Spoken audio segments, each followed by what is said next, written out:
আমি রসুল তোমাকে কোনো কষ্ট দিয়েছি কিনা বলো। ওই জাদুঘর ডাক দিয়া কয়, না মোহাম্মদ, না না, তুমি আমাকে কোনো কষ্ট দেও নাই। রসুল বলে, কান্না করো কেন, কারণটা কি? ওই জামাত নামক জাদুঘর দেখে বলে, রহমতের নবী, আমি কান্না করি রসুল গো, আমার নিজের দোষে নয়, নিজের দোষে নয়, আপনার কারণেও নয়। আমি আজকে কান্না করতেছি পয়গম্বর, আমি আসছিলাম তোমাকে আবু জাহেলের কথা শুনে জাদুঘর বলে আখ্যায়িত করার জন্য। আমি আসছিলাম তোমাকে আজকে জাদুর মন্ত্র বলে তেলাওয়াত গুলো প্রচার করে দেওয়ার জন্য। ও মোহাম্মদ, আমি নীরবে দাঁড়িয়ে দাঁড়িয়ে তোমার কালামের তেলাওয়াত গুলো আমি শুনেছি, আর সেই তেলাওয়াত গুলো আমার দিলের ভিতরে দিয়ে এফেক্ট করেছে। আমার দিলের ভিতরে জাদুর যত মন্ত্র ছিল সব মন্ত্রগুলো ধুইয়া মুইসা পরিষ্কার করিয়া তোমার কোরআনের তেলাওয়াত আমার অন্তরের ভিতরে হেদায়েতের নূর হিসাবে ঢুকে গেছে। মুহাম্মদ, আমার দিল বলে, আমার দিল বলে তুমি সত্য রাসূল, তুমি সত্য পয়গম্বর। আমি আর আবু জাহেলদের কাছে যেতে চাই না। তোমার হাতে হাত রাখলাম, কালমা পরে আমাকে মুসলমান বানিয়ে দাও। وعلمه البيان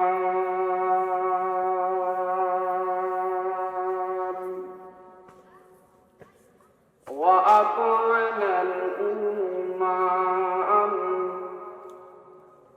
وخلقنا المسلمين والمسلمات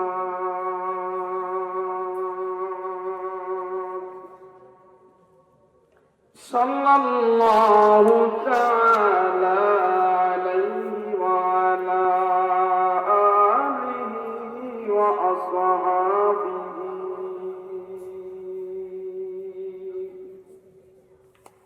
وأزواجه وأهل بيته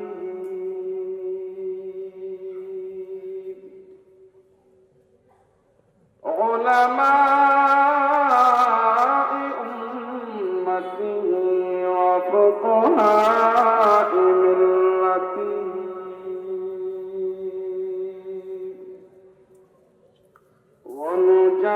ونجباء طريقته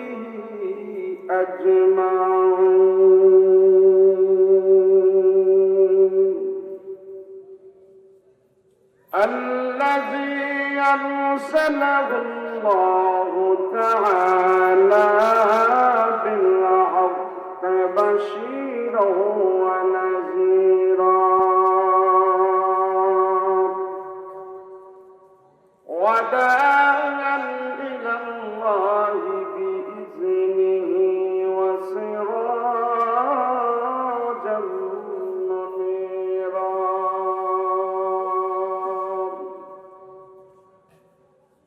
أما بعد فأعوذ بالله من الشيطان الرجيم. بسم الله الرحمن الرحيم.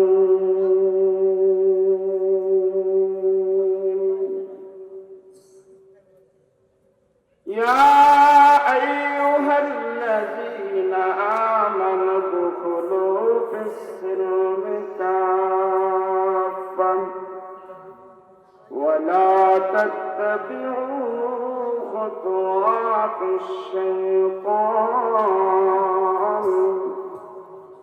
إنه لكم عدو مبين.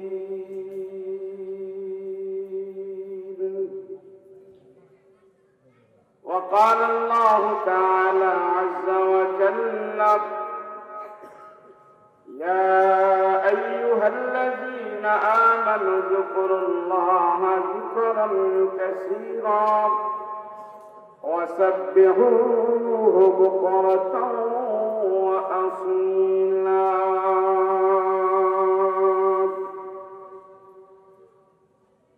قال النبي صلى الله عليه وسلم: المرء على دين خليله فلينظر أحدكم من يخالل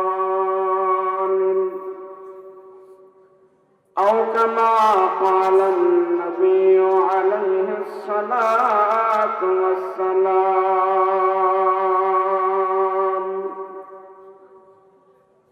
وقال تعالى في شان حبيبه ومحبوبه وما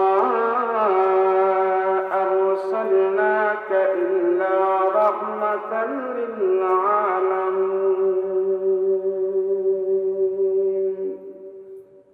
صلى الله على سيدنا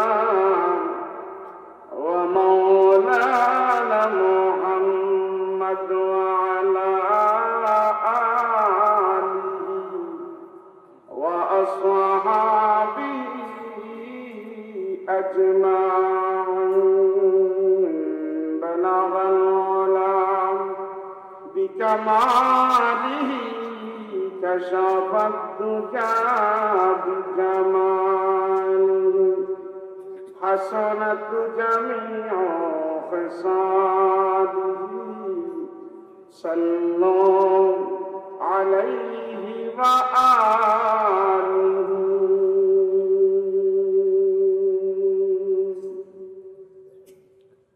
कौनैन की मुख्तार नबी तुमको बनाया,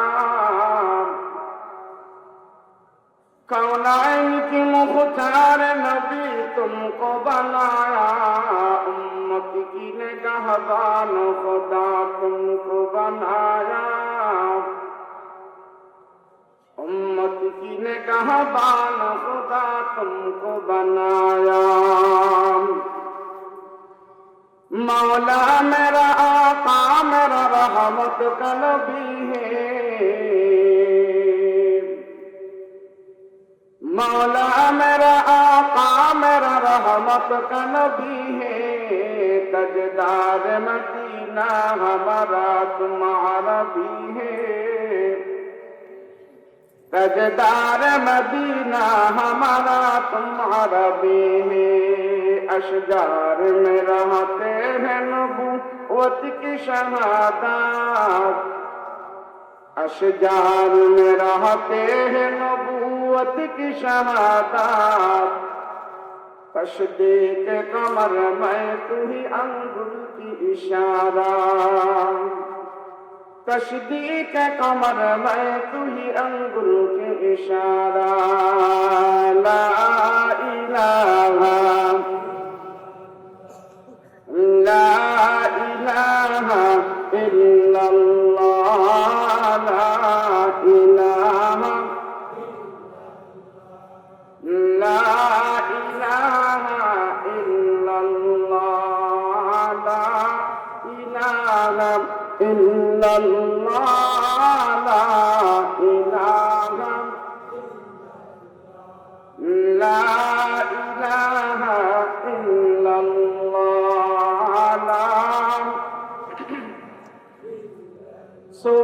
सुबहानल्लाह अल्हम्दुलिल्लाह, ला इलाहा सुबहानल्लाह अल्हम्दुलिल्लाह, ला इलाहा ला इलाहा इल्लल्लाह, ला इलाहा ला इलाहा इल्लल्लाह मुहम्मदुर रसूलुल्लाह सल्लल्लाहु। কলিয়া ফুরকানিয়া ও হাফিজিয়া মাদ্রাসার ছাত্রদের পাঠী প্রদান উপলক্ষে ওয়াজ দেওয়ার মাহফিল, মহতরম সদ্ভাজন সভাপতি মুআজ্জাজ মুকাররম উলামায়ে কেরাম, তলবায়ে আযম, সম্মুখপান উপবিষ্ট দিনদার মুত্তাকি পরহেজগার ভাইরা, পর্দার অন্তরালে অবস্থানরত আমার সাথী মা বোনেরা, আল্লাহ পাকের দরবারে কালেমাতুর শুকর আদায় করছি, বলি আলহামদুলিল্লাহ।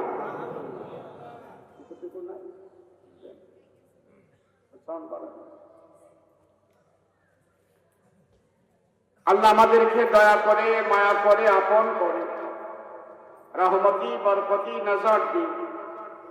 কোরআন ও হাদিসের আলোচনা শুনবো এবং বলবো, সেই সুবাদে আল্লাহ সুবহানাহু ওয়া তাআলা আমাকে আপনাকে এখানে একত্র করেছেন। এই একত্র হওয়াটা যেন আল্লাহর দরবারে কবুল হয়। সকলে বলুন আল্লাহুম্মা আমিন। আরো জোরে বলেন আল্লাহুম্মা আমিন। আল্লাহ যারে ভালোবাসে, পছন্দ করে, মহব্বত করে, যার উপরে আল্লাহ পাকের রহমতের দৃষ্টি বারবার পড়ে, আল্লাহর সেই প্রিয় বান্দাকে আল্লাহ পাকের নেকের মজলিসে হাজির করে দেয়। আমি আপনি এখানে যতক্ষণ পর্যন্ত বসে থাকব, আমি আপনি যতক্ষণ পর্যন্ত এখানে সময় ব্যয় করব, কেউ 1 ঘন্টা, কেউ 2 ঘন্টা, কেউ 3 ঘন্টা, কেউ আধা ঘন্টা, যে যতটুকু সময় আমরা এখানে ব্যয় করছি, আমার আপনার হায়াত থেকে আজকের মাহফিলের 1, 2, 3 যত ঘন্টা আমরা ব্যয় করি, আমার আপনার জিন্দগি থেকে আজকের মাহফিলের সময়টুকু আল্লাহর দরবারে গুনাহমুক্ত হয়ে পৌঁছে যাবে। আমরা এখানে বসে কেউ গুনাহ করবে না। করবো কি বলেন? আপনারা কেউ গুনাহ করবেন? পিছনে কেউ বিড়ি টিড়ি খাবে নাকি? খেলাধুলা দেখে পিছু দেখে, এমন কেউ হবে?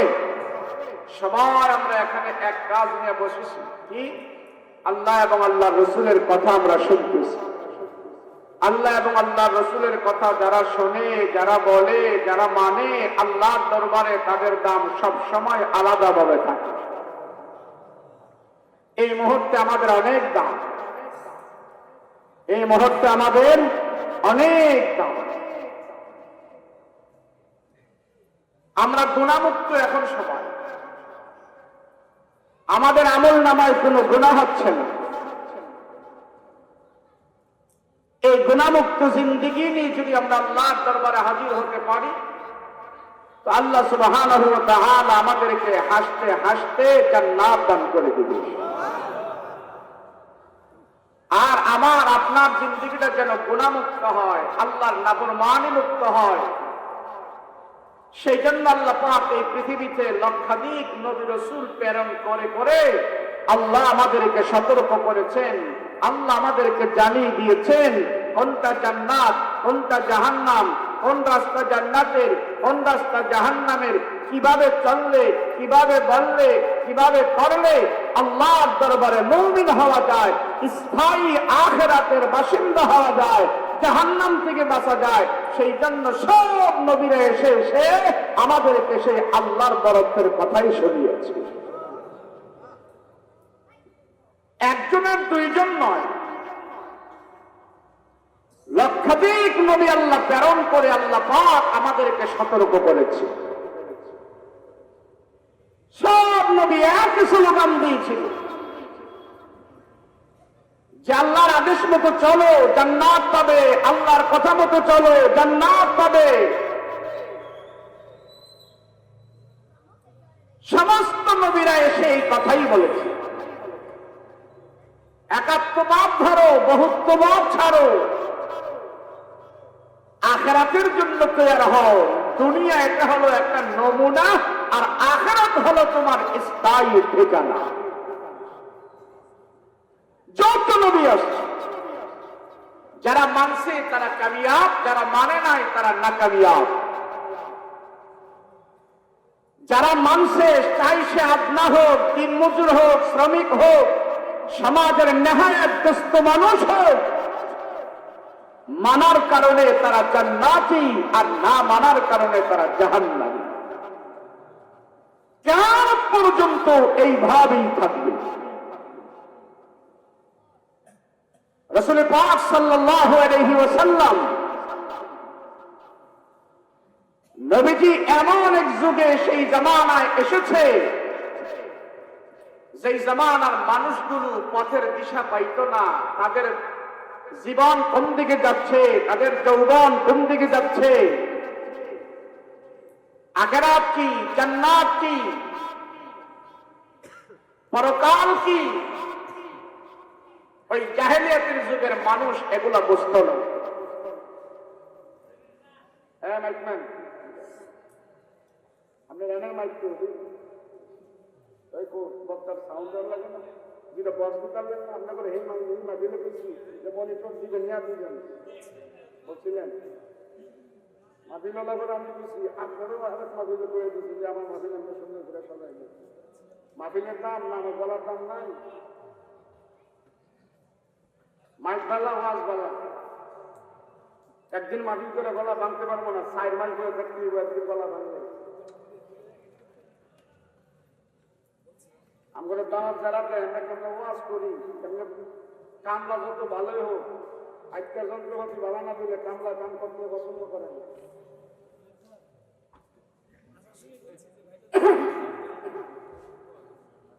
যাই হোক, রাসূল পাক সাল্লাল্লাহু আলাইহি ওয়াসাল্লাম পৃথিবীতে আগমন করেছেন যেই সময়, ওই সময়ের পরিস্থিতি, দুনিয়ার অবস্থা ভালো ছিল না, জাহালাত ছিল, জাহালাত, বদ্দিন। বর্তমান সমাজে অনেক মানুষ আছে সূরা জানে না, ফাতিহা জানে না, নামাজ জানে না, ওযু জানে না, গোসল জানে না, এদেরকে বলা হয় জাহালাত। ওই জাহেলিয়াতের যুগে শিক্ষা ছিল, মর্যাদা ছিল, ডাক্তার ছিল, ইঞ্জিনিয়ার ছিল, বহুত কিছু ছিল, এরপরও তাদেরকে জাহালাতের যুগ বলা হইল। কারণ কি? দুনিয়া নিয়ে ব্যস্ত ছিল, আখিরাত নিয়ে তারা ব্যস্ত ছিল না। আখিরাত কি জিনিস তারা বুঝতো না। তোমার জবান থেকে আমরা কোনোদিন মিথ্যা কথা শুনতে পাই নাই। কি বলেছিল বলেন না, কি বলেছিল? আলামিন অর্থ কি? সত্যবাদী। এই আপনার বারবার বোঝাতেন সাউন্ড দেন ভালো করে, একটু এদিক গেলে আওয়াজ না, এখানে গেলে তো ঠাস ঠাস করতে আওয়াজ। বলেন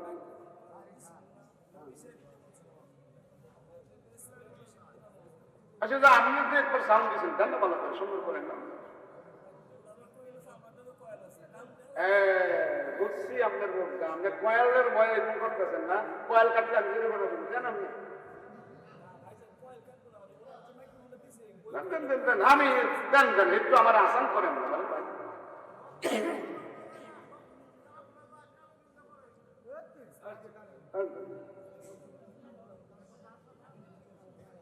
আগে ঠিক থাকলে কি আমার মাইরা কি আপনার মাইক বেলা রাখবেন না? রাসূল পাক সাল্লাল্লাহু আলাইহি ওয়াসাল্লাম 40 বছর কাফেরের সমাজে অতিবাহিত হওয়ার পর কাফেররা যুক্তির কষ্টি পাথর দিয়ে যাচাই করে দেখেছে মুহাম্মদের কোথাও কোনো খুঁত নাই, দোষ নাই। ছোট কাল থেকে 40 বছর পর্যন্ত মুহাম্মদের চরিত্র পুত পবিত্র, কোন কলঙ্ক নাই। যখন 40 পদার্পণ হয়েছে, আল্লাহ তাআলা আমার রাসূলকে যখন নবুয়তি দিয়েছে, যখন বলল মূর্তি বাদ দাও, মূর্তির পূজা করো না, বুতের পূজা করো না, এক আল্লাহর পূজা করো, এক আল্লাহকে মানো, তখনই সমস্ত লোকগুলো বেঁকে বসলো। মুহাম্মদের এই কথা তো মেনে নেওয়া যায় না। কোন লোকগুলো? যে লোকগুলো বলেছিল মুহাম্মদ তুমি সত্য, তোমার জবান দিয়ে কোনোদিন মিথ্যা বের হয় নাই, এই লোকগুলোই এখন বলতেছে মুহাম্মদ তুমি তো সুবিধাজনক না, তুমি আমাদের মূর্তির বিরুদ্ধে কথা বলতেছ, তুমি আমাদের লাত উজ্জা মানাতের বিরুদ্ধে কথা বলছো। মুহাম্মদ তোমার থেকে আমরা এটা আশা করি না। রাসূলুল্লাহ সাল্লাল্লাহু আলাইহি ওয়াসাল্লামকে শুরু হলেন পদে পদে লাঞ্ছনা দেওয়ার জন্য। কোন মানুষগুলো, যেই মানুষগুলো আমার রাসূলের কাছে যে দিনার দিরহাম টাকা পয়সা এগুলি জমা রাখতো, এখন আমাদের টাকা পয়সা তো আমরা ব্যাংক ব্লেজে জমা রাখি, সোনালী ব্যাংক, অগ্রণী ব্যাংক, ইসলামী ব্যাংক, এই সমস্ত ব্যাংকে জমা রাখি। কিন্তু তখনকার মানুষের মূল্যবান সম্পদগুলো জমা রেখেছিল যারা ভালো ছিল, বিশ্বস্ত মানুষ ছিল, তাদের কাছে জমা রাখত। আর মক্কার সবার চাইতে সবচেয়ে বড় বিশ্বস্ত ছিলেন আমার আপনার নবী মুহাম্মদুর রাসূলুল্লাহ সাল্লাল্লাহু আলাইহি ওয়াসাল্লাম। তো তাদের কাছে যা টাকা পয়সা, তাদের মূল্যবান যত সম্পদ আছে সবগুলো জমা রাখছে নিয়া আমার নবীর কাছে আমার রাসূলকে তারা আমানতের ব্যাংক বানিয়েছে। রাহমাতুল লিল আলামিন 40 যখন পদার্পণ হয় আর নবুয়তের ঘোষণা যখন শুরু হয়, সর্বপ্রথম রাসূল 2 পদ্ধতির মাধ্যমে আল্লাহর পয়গম্বর মানুষদেরকে ইসলামের দাওয়াত দিতেন। কয় পদ্ধতি? সবাই বলেন কয় পদ্ধতি? 2 পদ্ধতি। খুব ভালো করে শুনুন। 2 পদ্ধতির ভিতরে এক পদ্ধতি ছিল আল্লাহর পক্ষ থেকে যে কোরআন আমার রাসূলের কাছে নাযিল হয়, সেই কোরআন রাসূল তেলাওয়াত করতেন। আর তেলাওয়াত শুনে শুনে ওই কাফের মুশরিকদের ভিতর থেকে কিছু কিছু মানুষ আমার রাসূলের হাতে হাত রেখে তারা মুসলমান হয়ে যেত। আরেক পদ্ধতি হইল রাসূল সারা শরীর নিজে উপস্থিত হয়ে আল্লাহর বরত্বের কথা বলতেন, তাওহীদের কথা বলতেন। কাফির মুশরিকরা দেখলো, আবু জাহেল, উতবা, শাইবা তারা দেখলো এইভাবে যদি মুহাম্মদ কোরআন তেলাওয়াত করে আর মানুষদেরকে দাওয়াত দেয়, আস্তে আস্তে করে এক সময় মুহাম্মদের দল ভারী হয়ে যাবে, মুহাম্মদের মানুষ উম্মত এবং তার অনুসারী ভক্তবৃন্দ অনেক বেড়ে যাবে। আর মুহাম্মদের দল যদি মক্কায় বেড়ে যায়, তার অনুসারী যদি বেড়ে যায়, আমার আবু জাহেলদের নেতাগিরি থাকবে। আবু জাহেল তাৎক্ষণিকভাবে সিদ্ধান্ত নিলে দারুন নাদওয়ায় বসে উতবা, শাইবা, লাহাব সবাইকে ডেকে বলল, তোমরা কি বলো? মুহাম্মদকে কি এইভাবে দেওয়া যায়? মুহাম্মদকে তো এইভাবে ছেড়ে দেওয়া যায় না। এখন কি করা যায়? এক একজনে এক এক পরামর্শ দেয়, এক একজনে এক এক কথা বলে। এবার আবু জাহেল বলে, তোমাদের কথা আমি শুনেছি, তোমাদের কথা আর আমি এখন শুনতে চাই না। আমার কাছে একটা বুদ্ধি আছে, পরামর্শ আছে, যদি তোমরা মানো তাহলে আমরা সবাই এটা সফল হব। বলে কি? বলে মুহাম্মদকে দেখার জন্য, নবীকে দেখার জন্য দূর দূরান্ত থেকে, গাঁও গ্রাম থেকে, মফস্বল এলাকা থেকে মানুষ আসতে থাকে।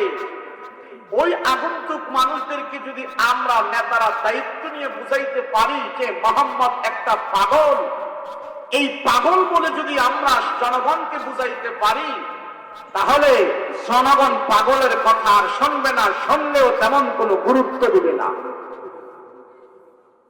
যত দূর দূরান্ত থেকে মানুষ মক্কায় আসে, আমরা সবাইকে বলবো, তোমরা মুহাম্মদের কাছে যেও না, মুহাম্মদ পাগল। পাগল বলে যদি মানুষদেরকে আমরা খাওয়াই দিতে পারি, তাহলে মুহাম্মদের দলে আর কেউ অন্তর্ভুক্ত হবে। যেই কথা সেই কাজ, যেই সিদ্ধান্ত সেই কাজ। রাসূলুল্লাহ সাল্লাল্লাহু আলাইহি ওয়াসাল্লাম খানায় কাবায় থাকে সব সময়। আবু জাহেল, উতবা, শাইবারা পরের দিন মনে মনে অলিতে গলিতে পয়েন্টে পয়েন্টে দাঁড়িয়ে লোকজন নিয়ে তারা বলতেছে, আমরা সবাই দায়িত্ব পালন করব, মুহাম্মদের কাছ থেকে জনগণকে আমরা ফেরাবো। সবাই বসে আছে আর লোকজন যেহেতু দূর দূরান্ত থেকে আসতেছে। এবার আবু জাহেলরা দেখলো নারী পুরুষ জুয়ান বুড়া কড়া ছোট বড় সব আসতেছে। মোহাম্মদ শেষ নবী, তারপরে আর কোন নবী নাই। মোহাম্মদ শ্রেষ্ঠ নবী, তারপরে আর কোন নবী নাই। এইভাবে যখন মানুষ দেখার জন্য আসতেছে, তো আবু জাহেলরা মরে মরে দাঁড়িয়ে দাঁড়িয়ে সব জনগণকে দেখতেছে, তারা আসতেছে, তো সবাইকে ধরলো, এই কই যাও? আপনাদের সন্তান মোহাম্মদ নবী হয়েছে, তারে আমরা দেখতে আসছি, তারপরে নাকি কোনো নবী নাই, সে তো শেষ নবী, তারে একটু দেখতে হয়, সেজন্য আমরা আসছি তারে দেখার জন্য। আবু জাহেল বলে, যাইও না, যাইও না, যায়া সময় নষ্ট করে লাভ নাই, যাও বাড়িতে যাও। মোহাম্মদ পাগল, পাগলের কাছে যাইয়া লাভ নাই। আমার রসুল কি পাগল? আবু জাহেল যে কয় পাগল। এখন জনগণ চিন্তা করতেছে ব্যাপার কি, মক্কার বড় বড় সর্দারেরা নেতারা বলতেছে মোহাম্মদ পাগল।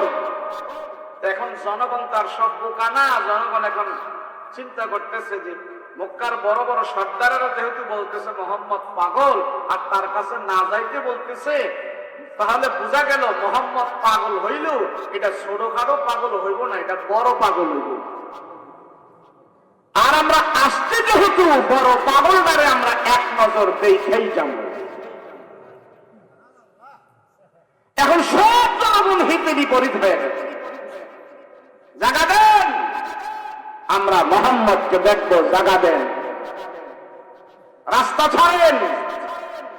সব জনগণ নেতাদের থেকে রাস্তা ছেড়ে নেতাদেরকে দূরে সরিয়ে আমার রসুলকে দেখার জন্য, প্যারা নবী মুহাম্মদ রাসূলুল্লাহ সাল্লাল্লাহু আলাইহি ওয়াসাল্লামকে খোঁজার জন্য তারা খানায় কাবায় ঢুকছে। তারা খুঁজতে খুঁজতে এক পর্যায়ে যায় তারা আমার রসুলকে পাইলেন।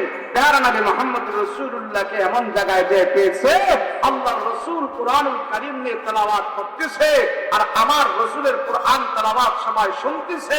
লক্ষ্য করে তারা দেখতেছে রসুল খানায় কাবা সামনে নিয়ে কোরআন তেলাওয়াত করে, আর আমার রসুলের চেহারার আলো খানায় কাবা দেওয়ালের মধ্যে যায় লেগেছে। রসুলের চেহারার আলো দিয়ে পুরোটা খানায় কাবা দেওয়াল আলোকিত হয়ে আছে। আবার জনগণ চিন্তা করতেছে ব্যাপার কি। আবু জাহেল কুবাসা ইবারা বলল, মোহাম্মদ বলে পাগল, পাগলের চেহারা কি এত সুন্দর হতে পারে? আরে না, মোহাম্মদ পাগল নয়, পাগলের চেহারা কোনদিন এত সুন্দর হতে, পাগলের চুলগুলো আলু জালু থাকবে, চেহারাটা ফ্যাকাশে থাকবে, জামা কাপড় ফারাসাটা থাকবে। জনগণ চিন্তা করতেছেন না, মোহাম্মদ পাগল হতে পারে না, এত সুন্দরটা কি আমাকে বলো, আমি রসুল তোমাকে কোনো কষ্ট দিয়েছি কিনা বলো। ওই জাদুঘর ডাক দিয়া কয়, না মোহাম্মদ, না না, তুমি আমাকে কোনো কষ্ট দেও নাই। রসুল বলে, কান্না করো কেন, কারণটা কি? ওই জামাত নামক জাদুঘর দেখে বলে, রহমতের নবী, আমি কান্না করি রসুল গো, আমার নিজের দোষে নয়, আপনার কারণেও নয়। আমি আজকে কান্না করতেছি পয়গম্বর, আমি আসছিলাম তোমাকে আবু জাহেলের কথা শুনে জাদুঘর বলে আখ্যায়িত করার জন্য। আমি আসছিলাম তোমাকে আজকে জাদুর মন্ত্র বলে তেলাওয়াত গুলো প্রচার করে দেওয়ার জন্য। ও মুহাম্মদ, আমি নীরবে দাঁড়িয়ে দাঁড়িয়ে তোমার কালামের তেলাওয়াত গুলো আমি শুনেছি, আর সেই তেলাওয়াত গুলো আমার দিলের ভিতরে গিয়ে পেট করেছে। আমার দিলের ভিতরে জাদুর যত মন্ত্র ছিল, সব মন্ত্রগুলো ধুইয়া মুইসা পরিষ্কার করিয়া তোমার কোরআনের তেলাওয়াত আমার অন্তরের ভিতরে হেদায়েতের নূর হিসাবে ঢুকে গেছে। মুহাম্মদ, আমার দিল বলে, আমার দিল বলে তুমি সত্য রাসূল, তুমি সত্য পয়গম্বর, আমি আর আবু জাহেলদের কাছে যেতে চাই না। তোমার হাতে হাত রাখলাম, কালমা পড়ে আমাকে মুসলমান বানিয়ে দাও। আবু জাহেলের কাছে মিডিয়ায় খবর চলে গেল, হ্যাঁ জাদুঘরে বানাইছিলেন, মোহাম্মদের জাদুঘর বলতো, এখন জাদুঘরেই মোহাম্মদের জাদুতে কাবু হইয়া গেছে। আবু জাহেল দেখলো দালাল বানায়ও ইসলামের জাগরণ বন্ধ করতে পারলাম না, নিজেরা বিরুদ্ধ করেও ইসলামের জাগরণ বন্ধ করতে পারলাম না। দলে দলে মানুষ মুসলমান হচ্ছে, মুহাম্মদকে ভালোবাসছে। এবার আবু জাহেল বলে, শোনো, আমি আর তোমাদের কোনো বুদ্ধি শুনতে চাই না, আমি আর তোমাদের কোনো পরামর্শ শুনতে চাই না। শোনো, আমি আবু জাহেল সিদ্ধান্ত নিয়েছি, আমি জীবিত থাকতেই মুহাম্মদের মৃত লাশ আমি দেখতে চাই। কল্প কাহিনী না। আবু জাহেল ব্যক্তিগত ভাবে আমার রসুলকে মেরে ফেলার জন্য অনেকবার ষড়যন্ত্র করেছে, কিন্তু প্রত্যেকবার ষড়যন্ত্র থেকে আমার আল্লাহ আমার রসুলকে হেফাজত করে দিয়েছে। প্রত্যেকবার আমার রসুলকে আল্লাহ হেফাজত করে দিয়েছে। এবার আবু জাহেল এলান করে দিল, যার বাড়িতে 3 বর্ষা বল্লম আছে, সব অস্ত্র শস্ত্র নিয়ে রেডি হও, আজ মুহাম্মদের বাড়িতে অতর্কিত হামলা হবে। অতর্কিত হামলা করে আজ মুহাম্মদকে দুনিয়ার জমিন থেকে বিদায় করে দেওয়া হবে। নাউজুবিল্লাহ বলেন। আজ দুনিয়া থেকে বিদায় দেওয়া হবে মুহাম্মদকে।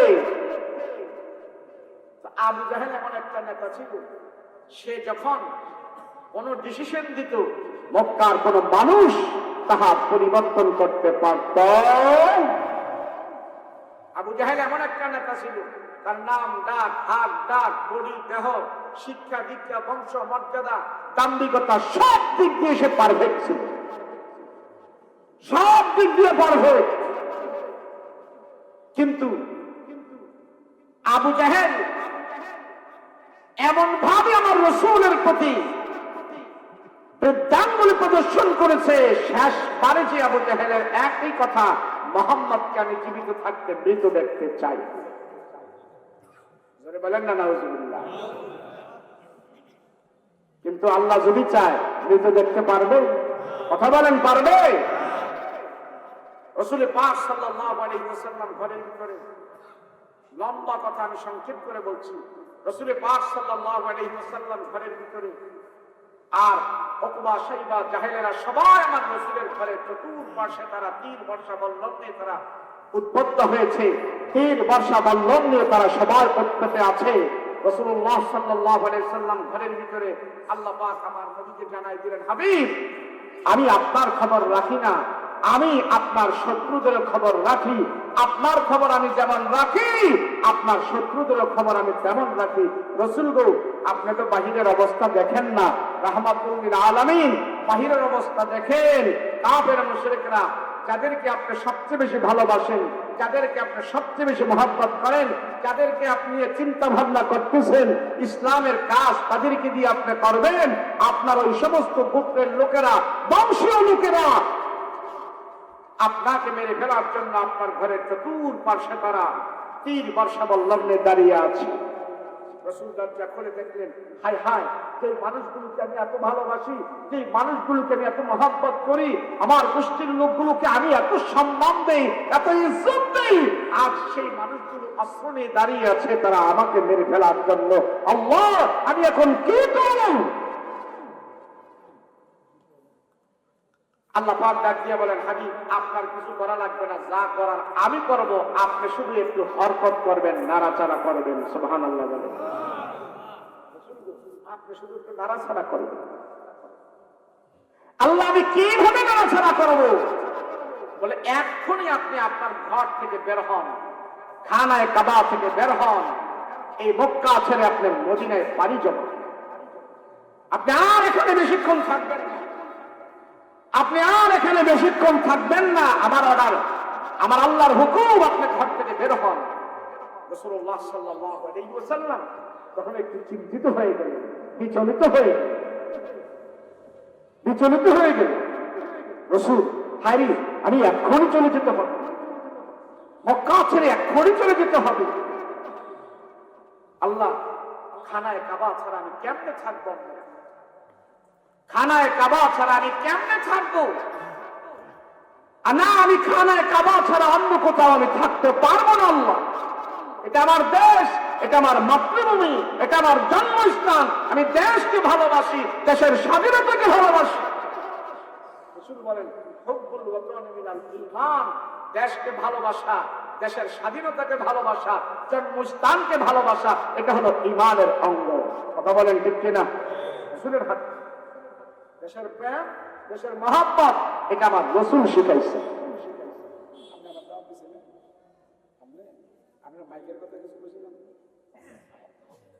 এই এত কাছে দিয়ে কথা বলতে দেখতো, এই আওয়াজ, আমি আমার আওয়াজ কেন বলেন? আপনাদের কাছে সব দিয়ে রাখছে, আমার কাছে কিছু না দিলে আমি কি কষ্ট করবো? আজকের মতো কষ্ট করলে কাউকে কষ্ট করবো কেন? বসেন বসেন বসেন, আগে আপনারা তো সব বুঝেন, বসেন, যাইেন না, কষ্ট আমারই হবে, আমি জানি, যত কথা আমারই কষ্ট হবে। রাসূল পাক সাল্লাল্লাহু আলাইহি ওয়াসাল্লাম নবীজি বাহিরের অবস্থা দেখলেন ভালো না। আল্লাহ, এখন আমি চলে যেতে হবে, বলে আমি কেমনে যাবো?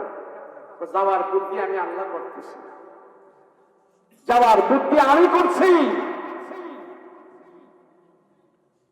বলে এক্ষুনি বের হয়। আল্লাহ, এই খানায় কাবার সামনে নিয়ে আমি 1 রাকাত নামাজ পড়ি, 1 রাকাত নামাজের বিনিময়ে আপনি আমার 1,00,000 রাকাতের সওয়াব দেন। এখন যদি মদিনায় চলে যাই, তাহলে 1,00,000 রাকাতের সওয়াব আমি কেমনে পাবো, কোথায় পাবো? আল্লাহ, এই কাফের মুশরিকদেরকে আপনি একটু সাহায্য করেন, অন্যভাবে আমার মক্কায় থাকতে দেন। আল্লাহ বলেন, আপনার কথায় হবে না, আমি আল্লাহ যে সিদ্ধান্ত নিয়েছি সেই সিদ্ধান্ত মতোই আপনার কাজ করতে হবে। বলেন, আল্লাহ রাসূলকে বলে আপনার কথা মতো চলবে না, আমার আল্লাহর কথা মতো আপনি চলবেন।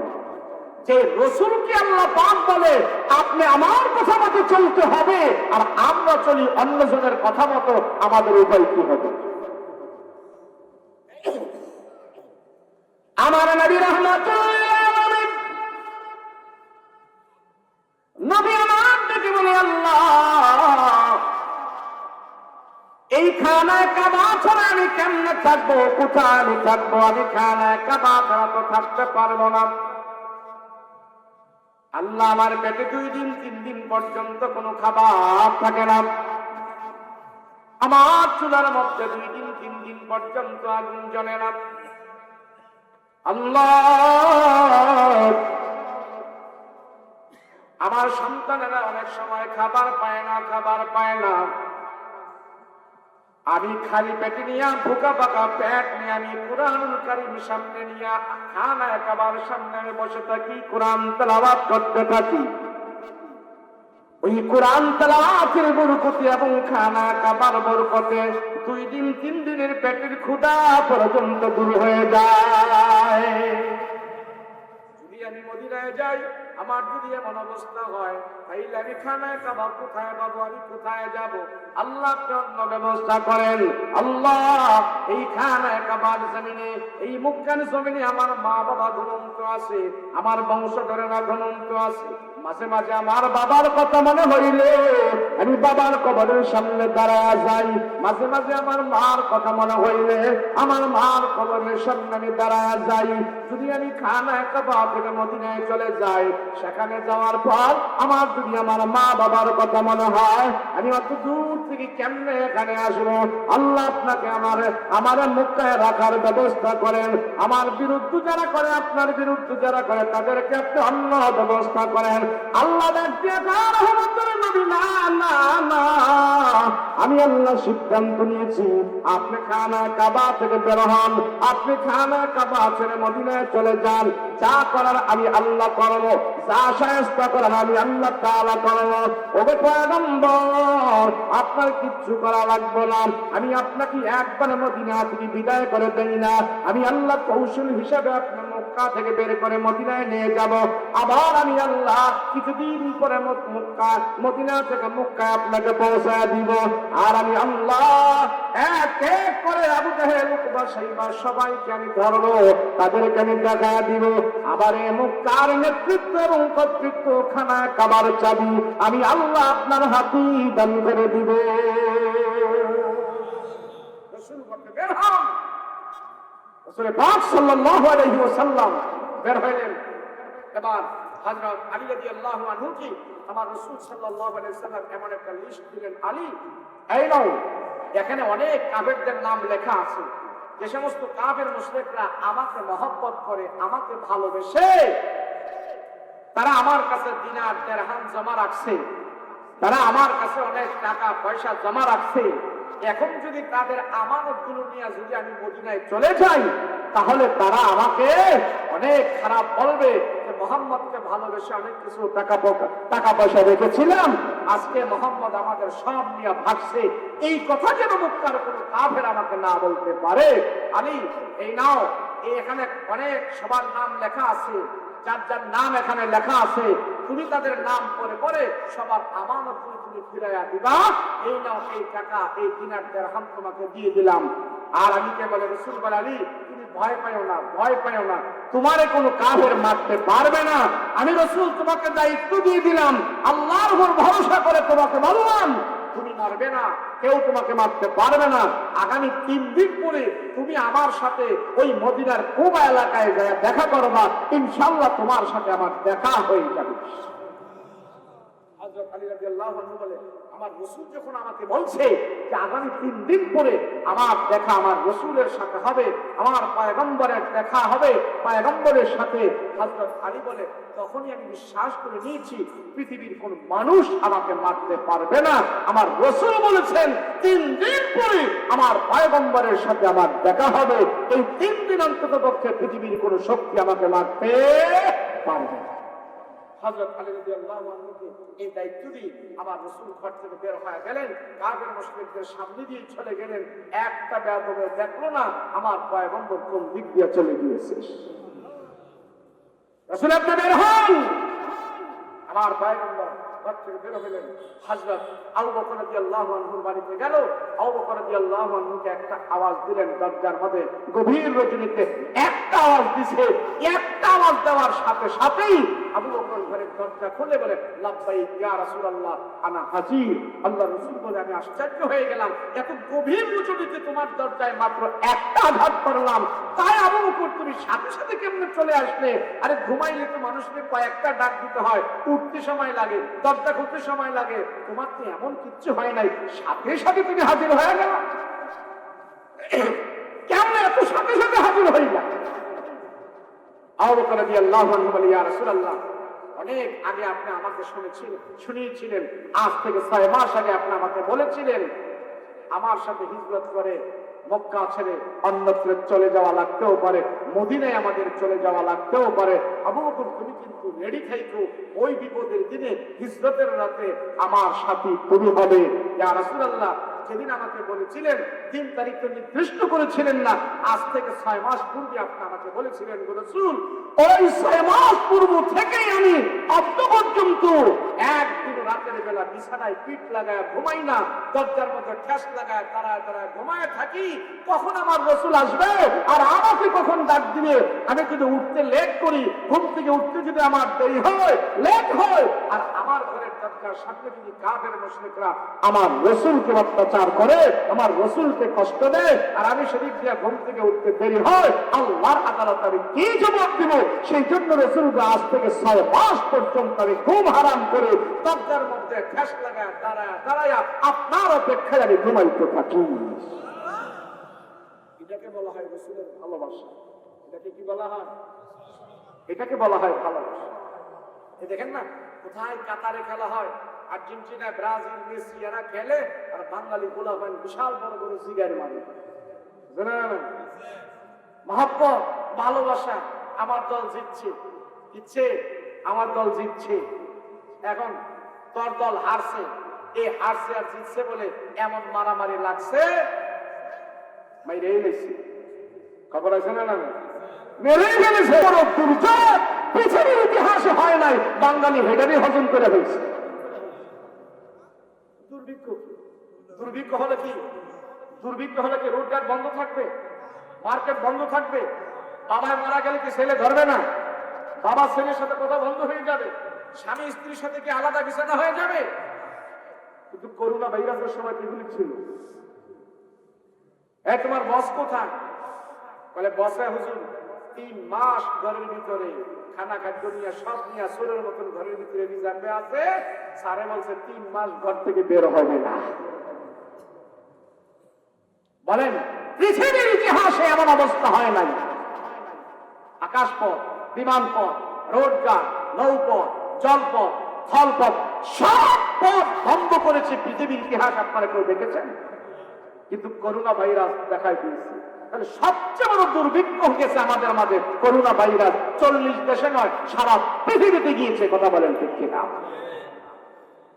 মানুষকে শয়তান অভাবের কথা বলে বলে মানুষকে ধোঁকা দেয়।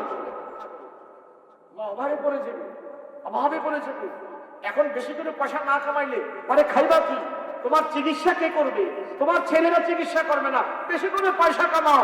এই যে লোভ শয়তানে আমাদের ভিতরে ঢুকাইছে, চুরি চামারি বাটপারি সিটারি করে ব্যাংক ট্যাঙ্ক সব খালি করে দেশের টাকা এখন বিদেশে পাচার করে দিয়েছে। শয়তান আমাদেরকে ভয় দেখায়। কে দেখায় জোরে বলেন? দুর্ভিক্ষ দেওয়ার মালিক কে? পৃথিবীর কোন মানুষ দিতে পারবে না। কথা বলেন ঠিক কিনা? এই স্বাধীনের পরে আপনারা দেখেন নাই দেশে দুর্ভিক্ষ হয়েছিল? কথা বলেন না, হয়েছে না? আলুর ভাত খাইছে মানুষ। আমরা দেখি নাই, শুনেছি আলু দিয়ে ভাত খাইছে। তখন মানুষ ছিল 7 কোটি, খাইতে পায় নাই। এখন মানুষ 14 কোটি, খাওন আছে, খায় না। কথা বলেন ঠিক কিনা? 18 কোটি মানুষ এখন খাওন পায় না, এখন খাবার খায় না। কথা বলেন ঠিক কিনা? তাহলে খানা দেওয়ার মালিক কে? আগে বড়ি ছিল এরম বড় বড়, এরম একটা ছোট ছোট, আর এখন এক বড়ি আধা কেজি। কথা বলেন ঠিক কিনা? আগে কলা ছিল এমন ছোট ছোট, এমন কলা হলে এখন 2 হাত এইভাবে। এক কলা 2 পুরুষে খাইতে পারে না। আসে না? রিজিকের মালিক কে? বলেন মালিক কে? আল্লাহ কয় আমি যদি দেই তাহলে এক গরু এক কলা 4 জন মিলেও খেতে পারবে না। কথা বলেন ঠিক কিনা? যাই হোক, আমি যে কথা বলতেছিলাম, রাসূলুল্লাহ সাল্লাল্লাহু আলাইহি ওয়াসাল্লামের মহব্বত আবু বকর রাদিয়াল্লাহু আনহুকে আল্লাহর রাসূল ঘর থেকে উঠাইলেন। ঘর থেকে নিয়ে পয়গম্বর রওনা হলেন। 2 সাহাবী 2 জন মক্কা ছেড়ে মদিনায় পাড়ি জমাচ্ছে। রাহমাতুল লিল আলামিন রাত দিন পার হয়ে হেঁটে হেঁটে সওয়ারি দিয়ে আল্লাহর রাসূল মদিনার প্রান্তে গিয়ে পৌঁছলেন। মদিনার প্রান্তে পৌঁছার পর আমার রাসূল দেখতে পাইলেন মদিনার কিছু মানুষ রাহমাতুল লিল আলামিনের জন্য সেখানে অপেক্ষায় দাঁড়ায় আছে। আল্লাহর রাসূল তাদেরকে দেখে আশ্চর্য হয়ে গেল। এদের ভিতরে ছোট ছোট ছিল, মধ্যবয়সী ছিল, এদের ভিতরে মিডিয়ামের ছিল, পাক্কা দাড়িওয়ালা কিছু মানুষ ছিল। আল্লাহর রাসূল দেখতে পাইলেন এরা আমার জন্য অপেক্ষায় দাঁড়ায় আছে। তোমরা কি করছো এখানে? বলে মক্কার মুহাম্মদ মদিনায় আসবে, রাসূল আপনার জন্য আমরা এখানে অপেক্ষায় দাঁড়ায় আছি। আমার নবী রাহমাতুল্লিল আলামিন নবী আমার টাকা দেখলেন মদিনাবাসীরা পয়গম্বরের জন্য সেখানে দাঁড়ায় আছে। কারো হাতে দুধের পেয়ালা, কারো হাতে শরবতের পেয়ালা, কারো হাতে গাছের তাজা খেজুর, কারো হাতে শরবতের পেয়ালা। এক একজন এক একটা জিনিস নিয়ে আমার নবীকে রিসিপশনের জন্য দাঁড়ায় আছে। আল্লাহ নবী দেখতে পাইলেন হাইরি মদিনাবাসীর জামাতের ভিতরে আমার জন্য কি মহব্বত, কি ভালোবাসা, এরা সবাই আমার জন্য এখানে অপেক্ষায় দাঁড়ায় আছে। এক যুবক কিছুক্ষণ পরে এসে আমার নবীকে এক পেয়ালা দুধ দিলেন। পয়গম্বর নেন নেন, আমার পক্ষ থেকে আপনাকে আমি এক পেয়ালা দুধ দিলাম, দুধটা খান। রাসূল আপনার দুধ পান করেন। নবীজি যখন যুবকেরা হাত থেকে দুধের পেয়ালা টান দিলেন, টান দেওয়ার সাথে সাথে আমার নবী দেখতে পাইলেন দুধ একবারে পানসা হয়ে গেছে, খাওয়ার উপযুক্ত না। রাসূল বলে ও যুবক, মদিনার দুধ এমন কেন? এটা পানসা পানসা খাওয়া যায় না, কারণ কি? রাহমাতুল লিল আলামিন বলে যুবক, এই দুধ এমন কেন? এটা পানসা হয়ে গেছে, খাওয়ার উপযুক্ত না, কারণটা কি? যুবক ডাক দিয়া বলে রহমতের নবী, আমি আপনার জন্য গরম পিউর দুধ নিয়েই তো আপনার রিসেপশনের জন্য দাঁড়িয়েছিলাম। রাসূল গো, 1 নয় 2 নয় 3 নয় 4 দিন আগে আপনার জন্য দুধের গ্লাস নিয়ে দাঁড়াইছিলাম। 4 দিন পরে তো দুধ আর গরম থাকে না, খাওয়ার উপযুক্ত থাকে না। রাসূল গো, আমি দুধের গ্লাস নিয়ে দাঁড়িয়েছি, কোথাও যাই নাই, পায়খানা প্রস্রাব করতে যাই নাই, আমি অন্য কোথাও যাই নাই, ঘুমাই নাই, আপনার জন্য এখানে দাঁড়ায় আছি। ও রাহমাতুল লিল আলামিন নবী আমার, আপনার অপেক্ষায় আমি 4 দিন ধরে এখানে দাঁড়ায় আছি। 4 দিন পরে তো দুধ আর খাওয়ার উপযুক্ত থাকে না, দুধ পাঞ্চা হয়ে গেছে। রাসূল গো, আমি কথা দিলাম মদিনায় আপনি যতদিন থাকবেন আমি আপনাকে পেট পুরে দুধ পান করাবো। রাসূল, আমি আপনাকে মেহমানদারি করব, 60 দিন আগে আপনার জন্য দুধ নিয়ে দাঁড়িয়ে আছি। রাসূল গো, 4 দিন পরে তো আর দুধ থাকে না, এটা পাঞ্চা হয়ে যায়। এবার আমার নবীকে এক যুবক এসে বলে, ইয়া রাসূলুল্লাহ, ইয়া হাবিবাল্লাহ, রাসূল গো, আপনি মদিনায় প্রথম আসছেন, আমার বাবা আজ থেকে 4 দিন আগে আমাকে এখানে পাঠিয়েছে। রাসূল গো, আপনাকে আমাদের বাড়িতে নিয়ে যাওয়ার জন্য, আপনি আমাদের বাড়ির মেহমান হবেন। পয়গম্বর আসেন, আপনি আমাদের বাড়ির মেহমান হবেন।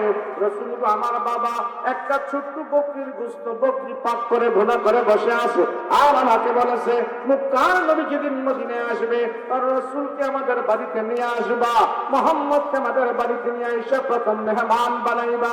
নবীজির জন্য আমি গোশত পাক করে বসে আসি, মোহাম্মদ না আসা পর্যন্ত আমি খাবারের মধ্যে হাত লাগাইব না। ও রহমতের নবী, আমার বাবা 4 দিন হয়ে গেছে, আপনি না যাওয়া পর্যন্ত খাবারের মধ্যে হাত লাগাইবে না। রাসূল গো, আপনি আমাদের বাড়ির মেহমান আজকে হতে হবে। রাসূল, আপনি আসেন। আমি শুনছি, ইয়া রাসূলুল্লাহ, ওই তো সামনে আমাদের বাড়ি, ওই তো পিছনে আমাদের বাড়ি, ওই তো এখানে আমাদের বাড়ি, ওই তো ওখানে আমাদের বাড়ি, মেহমান হবে। নবীজি চিন্তা করলে সবাই আমার মেহমান বানাইতে চায়, হায় রে, আমি একজন, সবার ঘরে আমি কেমনে যাব? আল্লাহ, মদিনার মানুষগুলো আমার এত ভালোবাসতেছে, আর মক্কার মানুষগুলো আল্লাহ তারা আমাকে, আমার রক্তের মানুষগুলো আমার ঘর থেকে বিদায় করে দিয়েছে, আর মদিনার মানুষগুলো আমাকে এত ভালোবাসতেছে। আল্লাহ, তুমি তাদেরকে কবুল করো। রাহমাতুল লিল আলামিন মদিনায় পহেলা কদম রেখেই আল্লাহর দরবারে হাত উঠে দোয়া করতেছে, আল্লাহ, মদিনাবাসীদের উপরে তুমি রহম করো, তাদের জানে মালে বরকত দান করো। রাসূলের দুআয় আল্লাহ পাক এমন ভাবে মদিনাতে বরকত দান করেছে, মদিনাবাসীদের খেজুর গাছের মধ্যে, যাদের গাছে 3 মাস পরে খেজুর আসতো, যাদের গাছে 6 মাস পরে খেজুর আসতো, রাসূল বলছে তাদের মালে বরকত দাও, জানে বরকত দাও। রাসূলের দুআর বরকতে 3 মাস আর 6 মাস নয়, এখন 12 মাস আল্লাহ খেজুরের ব্যবস্থা করে দিয়েছে। নবীজির দোয়ার পহেলা কদম রেখেই তাদের জন্য দোয়া করলেন। এবার এক যুবক এসে বলে, ইয়া রাসূলুল্লাহ, আপনি আমাদের বাড়িতে যেতে হবে। রাসূল গো, আমার মা সুন্দর একটি চাদর আপনার জন্য বিছিয়ে রাখছে। রাসূল, আপনি সেই চাদরে আমাদের মেহমান হবেন, পহেলা মেহমানদারিটা আমরা করতে চাই। রাসূল, আপনি আমাদের বাড়ির মেহমান হবেন। সবাই আমার পয়গম্বরকে কারাকারি লেগেছে, কার বাড়িতে মেহমান বানাবে। রাসূলুল্লাহ সাল্লাল্লাহু আলাইহি সাল্লাম আল্লাহর কাছে বললেন, আল্লাহ, আমি তো মানুষ একজন, আর মদিনাবাসীরা সবাই আজকে আমাকে পহেলা মেহমানদারি করাইতে চায়, আমি একজন, সবার বাড়িতে আজকে কেমনে পহেলা মেহমান হব? আল্লাহ আমার রাসূলকে বুদ্ধি শিখাই দিলেন, দেখো তাদের সবাইকে বলে দেন, আপনি মদিনায় ইচ্ছা করে আজকে কারো বাড়ির মেহমান হবেন না। যেই উট দিয়ে মক্কা থেকে আপনি মদিনায় আসছেন, ওই উটের উপরে আপনি বসা থাকবেন। আল্লাহ, উটের উপরে আপনি বসা থাকবেন, আপনার এই উট চলতে চলতে চাইয়া যার বাড়িতে বসবে, আপনি রাসূল তার বাড়ির মেহমান হয়ে যাবে। আনসার মুহাজির সব সাহাবীদেরকে বলল, শোনো শোনো, আমি সাওয়ারির উপরে থাকবো, আবু বকর আমার ডান পাশে থাকবে, ওমর আমার বাম পাশে থাকবে, আর তোমরা সবাই আমার উপরে দুরূদ পড়তে থাকবা, দুরূদ পড়তে থাকবা। দুরূদ পড়লে এই উট চলতে চলতে যায় যার বাড়িতে বসবে, আমি রাসূল তোমরা সহ আমরা সবাই তার বাড়ির মেহমান হয়ে যাব। এখন নবীজি উটের উপরে বসা, আর সাহাবীরা চলতেছে, সবাই রাসূলের উপর দুরূদ পড়তেছে, দুরূদ পড়তে পড়তে, দুরূদ পড়তে পড়তে ওট চলতেছে, সমতল ভূমি দিয়ে চলতেছে, ওটটা যায় আবার একটু পাহাড়ের উপরে উঠতেছে, ওইটা উঠতে উঠতে যায় একটা দোতলা বাড়ির সামনে যে ওটটা হাঁটু ধরে বসে গেছে। রাসূলুল্লাহ সাল্লাল্লাহু আলাইহি ওয়াসাল্লাম দেখলেন উট বসে গেছে, নবীজি উটের লাগাম ধরে টান দিয়ে উঠো, উঠে না, টান দিয়ে উঠো, উঠে না, টান দিয়ে উঠো, উঠে না। রাসূল যখন একবার জোরে টান মারলেন, ওটের জবান থেকে আওয়াজ বের হয়ে গেছে, ইয়া রাসূলুল্লাহ, এই বাড়ির মেহমান আমি ইচ্ছা করে হই নাই, কে যেন আমাকে এখানে বসিয়ে দিয়েছে। রাসূল গো, এই বাড়ির মেহমান আমি হয়ে গেলাম, আপনিও এই বাড়ির মেহমান হয়ে যান। নবীজি আমার বসে যায়, আল্লাহ নবী ডাক দিয়া কয়, বাড়িওয়ালা কে রে, বাড়িওয়ালা কে, এ বাড়িওয়ালা কে, রাহমাতুল লিল আলামিন বাড়িওয়ালাকে তালাশ করে এখানে মেহমান হয়ে গেলাম। নবীজি দেখতে পাইলেন মধ্য বয়সী একটা লোক পয়গম্বরের দিকে আগায় আসতেছে। আল্লাহ নবী জিজ্ঞেস করে, তোমার তো চিনা চিনা মনে হয়, তোমার নাম হলো আবু আইয়ুব আনসারী। বলে, ইয়া রাসূলুল্লাহ, এ আবু আইয়ুব, এই বাড়ি কি তোমার নাকি? বলো, এ বাড়ি কার? আবু আইয়ুব বলে, ইয়া রাসূলুল্লাহ, এটা আমার বাড়ি, রাসূলের বাড়ির মালিক হইলাম আমি। আল্লাহ নবী ডাক দিয়ে কয়, তোমার চোখে মুখে কেন পানি, কারণটা কি?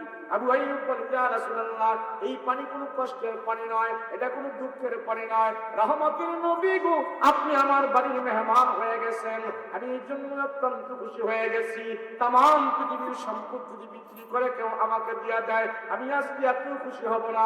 আমার নবী আমার বাড়ির মেহমান হওয়ার পর আমি এই পরিমাণ খুশি হয়ে গিয়েছি, খুশির কারণে আমার চোখ দিয়া পানি বের হয়ে গিয়েছে। আল্লাহ নবী বলে, আবু আইয়ুব, আরে মক্কা ছেড়ে তোমার মুসলমান ভাইয়েরা মদিনায় চলে আসছে আমার রাসূলুল্লাহর মহব্বত। আবু আইয়ুব, তারা বিবি বাল বাচ্চা কেউ আনতে পারে নাই, ঘর বাড়ি আনে নাই, গাছের খেজুর রেখে চলে আসছে, উট বকরি রেখে চলে আসছে, একমাত্র শুধু জানটা নিয়ে তারা চলে আসছে। কাফির মুশরিকদের ভয়ে সবাই ঈমান নিয়ে আমার রাসূলের মহব্বতে মদিনায় চলে আসছে।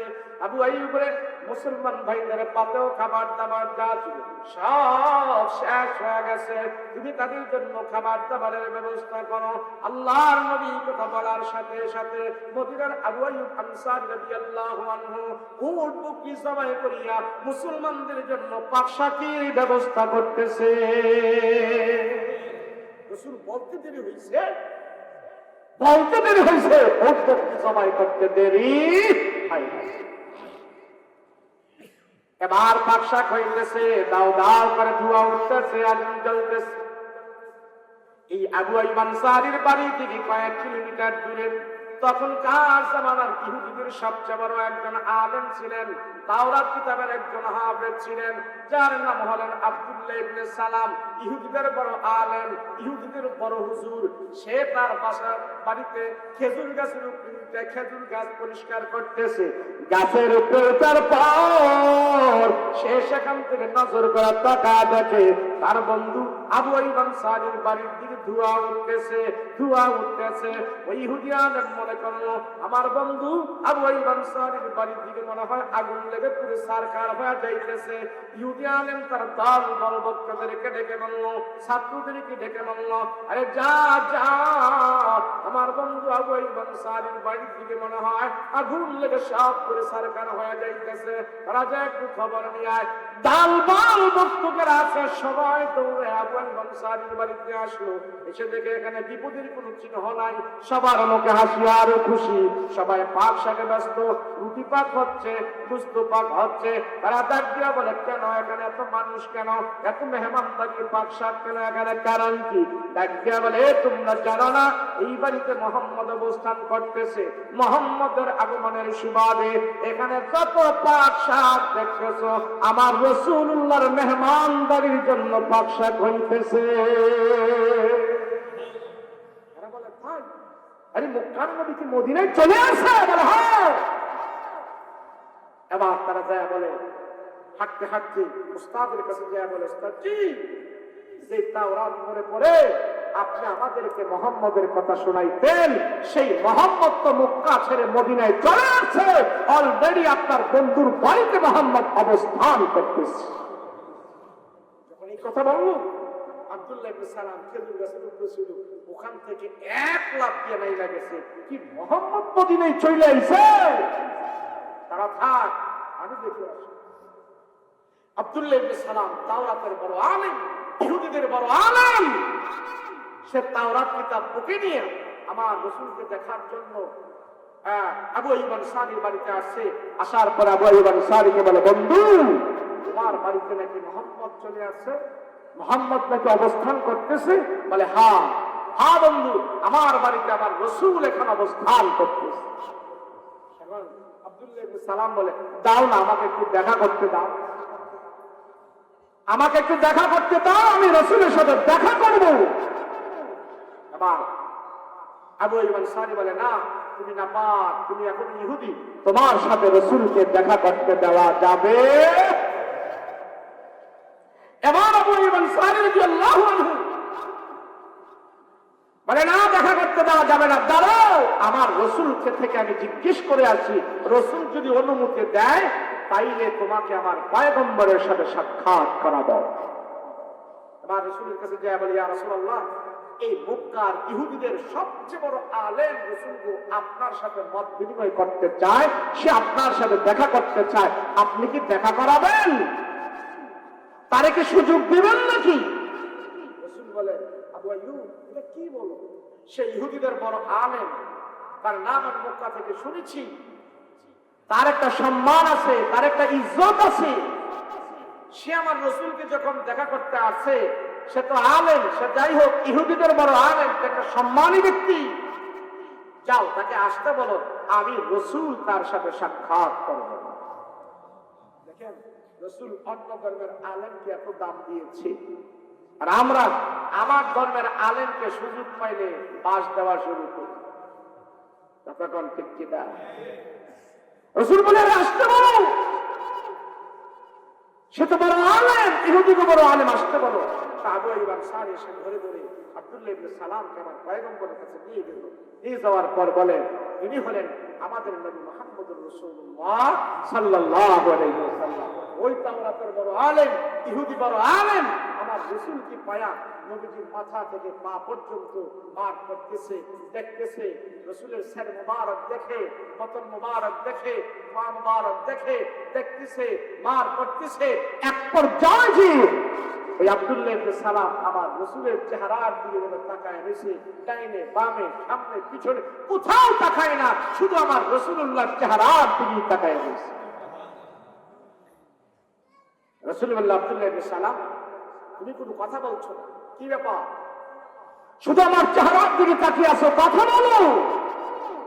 কোনো কথা কয় না, কথা কয় না। এক পর্যায়ে যায় আব্দুল্লাহ ইবনে সালাম বলে, ইয়া রাসূলুল্লাহ, রাসূল গো, আপনার চেহারার দিকে তাকায় কোনো খারাপ মন্তব্য করি নাই। রাসূল তাওরাত কিতাবটা আমার বুকের ভিতরে আছে, শুরু থেকে শেষ পর্যন্ত ওই তাওরাত আসমানি কিতাব আমি মুখস্থ করেছি, আমার দিলের ভিতরে আছে। ওই তাওরাত কিতাবের ভিতরে লেখা আছে আখির জামানার নবী কে হবে, মুহাম্মদ যে হবে, তার সুরত কেমন হবে, তার শেকেল কেমন হবে, তার চুলগুলো কেমন হবে, তার দাঁতগুলো কেমন হবে, নাকটা কেমন হবে, চোখগুলো কেমন হবে, সব বর্ণনা তাওরাতের ভিতরে দেওয়া আছে। ওখান থেকে পরে পরে আমি মুখস্থ করেছি, আর আপনার চেহারার সাথে আর তাওরাতের সাথে মিলাই আমি আজকে দেখেছি, তাওরাতে যা পড়েছি রাসূলগো আপনার চেহারার ভিতরে সম্পূর্ণ সবগুলো আমি বাস্তবে পেয়ে গিয়েছি। আমার আর কোন সন্দেহ নাই, সাদ্দাক্তা ইয়া রাসূলুল্লাহ, আপনি সত্য পয়গম্বর। রাসূল বলেন, যদি আমি সত্য হয়ে থাকি তাহলে কলমা করে মুসলমান হয়ে যাব। রাসূল, আমি কি একা একা মুসলমান হইলে ভালো হয়, নাকি দল বল সহ সবাইকে নিয়ে মুসলমান হইলে ভালো হয়? রাসূল বলে, সবাইকে নিয়ে যদি মুসলমান হও তাহলে তো আরো ভালো হয়, তুমি বড় একজন আলেম, তোমার অনেক সম্মান আছে।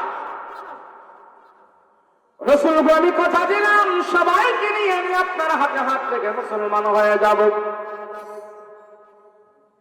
ইয়া রাসূলুল্লাহ, ইয়া হাবিবাল্লাহ, পয়গম্বর,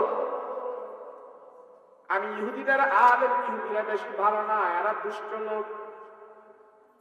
তাদের সবাইকে আপনার সামনে আমি হাজির করাবো, সবাইকে আমি জিজ্ঞেস করাবো। রসুলগু তাদেরকে শোনায় শোনায় আপনাকে আমি একটা প্রশ্ন করবো, আপনি যদি প্রশ্নের উত্তরটা দিয়ে দিতে পারেন তাদেরকে মুসলমান বানাইতে আমার সহজ হয়ে যাবে। আমি জানি আপনি প্রশ্নের সব উত্তর দিয়ে দিতে পারবেন, আপনার সব জ্ঞান আছে। আল্লাহর নবীকে আব্দুল্লাহ ইবনে সালাম শুধু একটা নয়, তুমি কয়েকটা প্রশ্ন কইরো, তোমার যত মন চায় তত প্রশ্ন তুমি কইরো, আমি রাসূল তোমার প্রশ্নের উত্তর দিয়া দিব, আমি দিয়ে দিব। রাহমাতুল লিল আলামিন নবী আমার এই কথা বলার পর আব্দুল্লাহ ইবনে সালাম আমার রাসূলের দরবার থেকে চলে আসলো। তার দল বল ভক্ত যারা আছে সবাইকে ডাক দেখো, ভক্তরা আমার দলেরা, ও আমার ছাত্ররা, আর পড়া লাগবো না, পড়িস না, কাজ কাম বন্ধ কর, আরে এতদিন যে নবীর বর্ণনা তাদেরকে তাওরাত কিতাব পড়ে পড়ে আমি শুনিয়েছি, আজকে সেই নবীরে তাদের সামনে বাস্তবে ধরে তুলবো। আয় আমার কাছে, আয় আমার সব দলবল ভক্ত অনুসারী সবাইকে নিয়ে রাহমাতুল লিল আলামিনের সামনে যা হাজির হয়ে বলে, ও পয়গম্বর, এই হলো আমার ভক্ত অনুসারী, আমার দলবল, এরা হলো তাওরাত কিতাবের অনুসারী, এরা তাওরাত কিতাবের আলেম। রাসূল গো, আমরা যদি মুসলমান হয়ে যাই এবং যারা মুসলমান হবে তাদেরকে আল্লাহ জান্নাত দিবে। আমার নবী বলে, হ্যাঁ হ্যাঁ অবশ্যই তাদেরকে জান্নাত দিবে, এক আল্লাহ যারা মানবে তাদেরকে জান্নাত দিবে।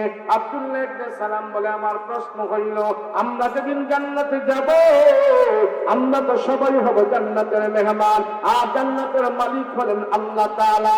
ওগো রাহমাতুল লিল আলামিন নবী আমার, আমরা যেদিন জান্নাতের ভিতরে যাব, জান্নাতের মেহমান হব, আমার প্রশ্ন হইল, আমার জান্নার মন চায়, জান্নাতের ভিতরে যাওয়ার পর আল্লাহ তাআলা সর্বপ্রথম কোন খাবার দ্বারা আমাদেরকে মেহমানদারি করাইব, ওই খাবারের নামটা আমি আপনার কাছ থেকে জানতে চাই।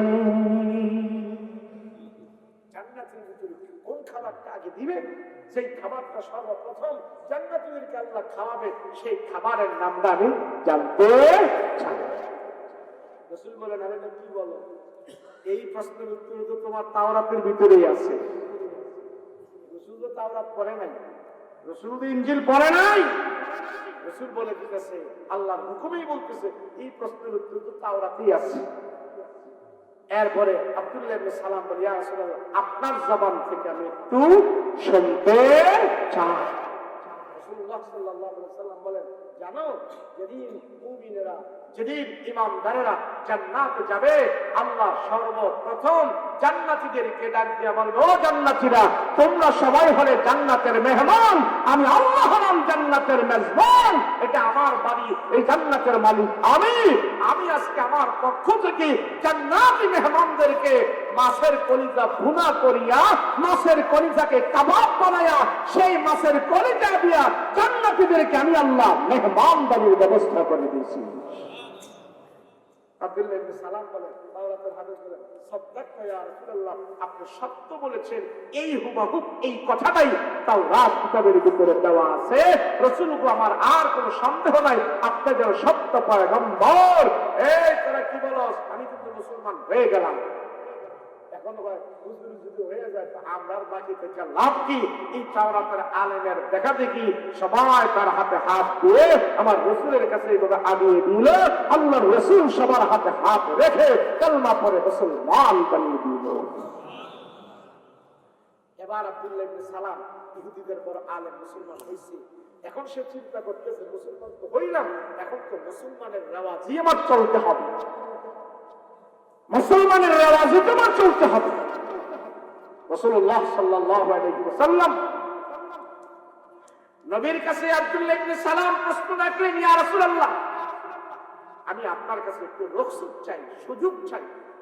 রাসূল গো, আমি ইহুদি থাকতি ওদের গোশত খাইতাম না, ওদের গোশত খাইতাম, দুধ খাইতাম না, চর্বি খাইতাম না। ইহুদিরা এখনো, হিন্দুরা তো গরু খায় না, আর ইহুদিরা ওদের গোস্ত খায়, দুধ আর চর্বি খায় না। আব্দুল্লাহ ইবনে সালাম বলে, আমি তখন তো ইহুদি ছিলাম, ওদের চর্বি খাইতাম না, ওদের দুধ খাইতাম না, গোস্ত খাইতাম। রাসূল এখন মুসলমান হওয়ার পরে আমি এই সুযোগটা গ্রহণ করতে চাই, আমি এখনো ওই নিয়মে চলবো, ওদের দুধ খাবো না, ওদের চর্বি খাবো না, ওদের গোস্ত খাবো। এই রেওয়াজটা আমি মুসলমান হওয়ার পরেও এই নিয়মে আমি চলতে চাই। আপনি যদি সুযোগ দেন, না হলে আমি ইসলামের পুরোপুরি বিধানই মানবো, কোনো অসুবিধা নাই, শুধু আমি এই খাবারটার মধ্যে একটু পার্থক্য করতে চাই। এমন কিছু মুসলমান আমাদের আছে না নাই? কথা কেন আছে না নাই? সুবিধা মতো চলতে চায়, আসেনি? মাজারও যান, মন্দিরেও যান, দরগাতেও যান, দুর্গাতেও যান, আবার শুক্রবারে পহেলা কাতারের মুসল্লিও হতে চায়, আছে না নাই? এটা হলো দুই কলমার মুসলমান, মুনাফিক। রাসূল পাক সাল্লাল্লাহু আলাইহি সাল্লাম বলেন, তুমি কি ইসলামে প্রবেশ করেছো? তুমি কি কিছু মুসলমান হবা আর কিছু ইহুদি মানবা? এই সুযোগটা আমার রাসূলের কাছ থেকে তুমি পাইবা না। যে আল্লাহর দ্বীনের ভিতরে প্রবেশ করেছো, যে ইসলামের ভিতরে প্রবেশ করেছো, সেই দ্বীনের মালিক হলেন আল্লাহ। তোমার এই কথাটা আমি আল্লাহর উপর ছেড়ে দিলাম। আল্লাহ যদি তোমার সুযোগ দেয়, আমার রাসূলের কোনো অসুবিধা নাই, তবে অপেক্ষায় থাকি আল্লাহর পক্ষ থেকে কি দিক নির্দেশনা আসছে। যখন রাসূল আল্লাহর উপর হাওলা করে দিয়ে রাখছে, আল্লাহ পাক কোরআনের আয়াত নাযিল করে জানায় দিয়েছেন, ইয়া আইয়ুহাল্লাযীনা আমানু দুখুলু ফিস-সিলমি কাফা ওয়া লা তাত্তাবিউ খুতুওয়াতিশ শাইতান ইন্নাহু লাকুম আদুব্বুম মুবিন।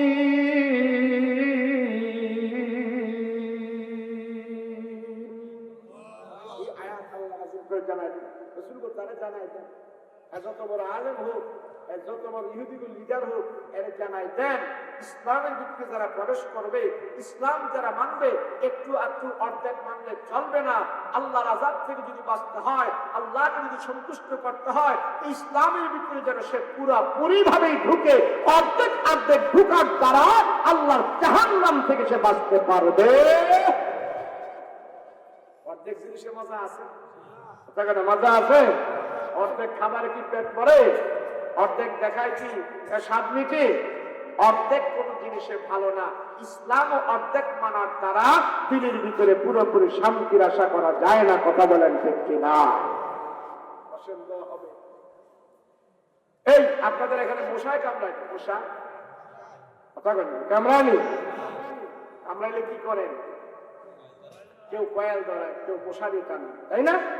এখন মশারি টানায় কেউ যদি বলে যে আমার হাতগুলো আর মাথাটা আর অর্ধেক গলিরা মশারির ভিতরে ঢুকাইলাম আর পা গুলো বাহিরে রাখলাম, মশার কামড়তে বাঁচতে পারবে? অর্ধেক মশারির ভিতরে অর্ধেক বাহিরে, এই অবস্থায় থাকলে যদি মশার কামড় থেকে বাঁচা না যায়, অর্ধেক ইসলামের ভিতরে ঢুকলে কি জাহান্নাম থেকে বাঁচা যাবে? বাঁচা যাবে?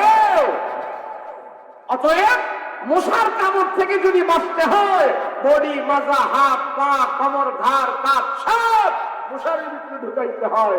আল্লাহর আযাব থেকেও যদি বাঁচতে হয়, জাহান্নাম থেকেও যদি বাঁচতে হয়, আমার পুরা জিন্দেগি, আমার সংসার, আমার ব্যবসা বাণিজ্য, আমার চাকরি বাকরি, আমার 24টা ঘন্টা ইসলামের ভিতরে ঢুকাইতে হবে। কথা বলেন ঠিক কিনা?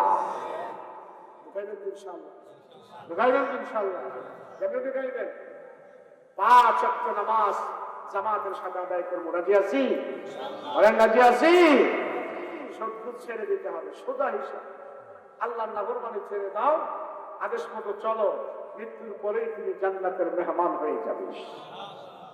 ইসলামের পথে চলা সহজ, ইসলামের পথে চলা কোনো কঠিন,